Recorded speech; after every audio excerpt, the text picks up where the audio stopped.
after he lost those 4 propositions, do you recall? He lost his political will. And in fact, what he should have done is picked one of those propositions and doubled down, right? Gone back again the next year with that.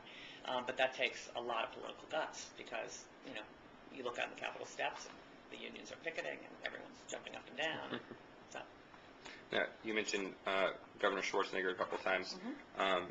How do you differentiate yourself from him, and how do you answer criticisms from people like Tom McClintock that you would be a third term of Arnold Schwarzenegger?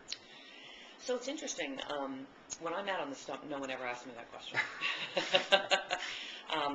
People intuitively understand I'm an entirely different individual with an entirely different background. I mean, I've been in business for 30 years. I've run large organizations. I'm not an actor by any means. And I think the biggest difference is Governor Schwarzenegger was an investor. He was not a business person.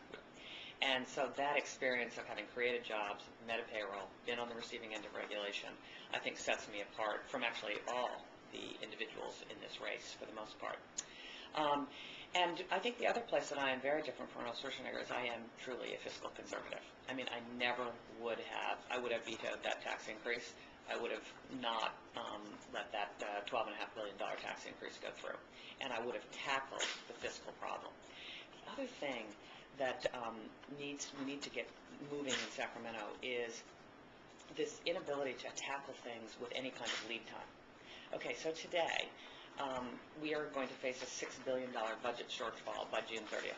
And April, as you know, the receipts were, what, a couple of $1 billion under what they anticipated? Okay, completely predictable. I mean, you don't have to be an expert in revenue forecasting to understand what was going to happen because they pulled a lot of revenue forward. Yeah. And in Sacramento, you would think nothing's happening. They're all like looking around. It all seems good. They're waiting for the May revise, and they're going to have 6 weeks to try to fix this. You cannot solve these kinds of budget deficit problems with 6 weeks. Because I mean, I am for going to a 2-year budget cycle because you've got to make the necessary investments in technology, in streamlining the workforce.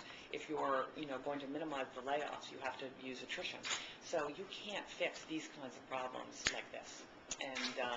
And this is, another really big difference because I've solved big problems like this in business, and I know how to do this. And you cannot, especially, in a legislature, especially in government, you can't possibly close this gap in 6 weeks.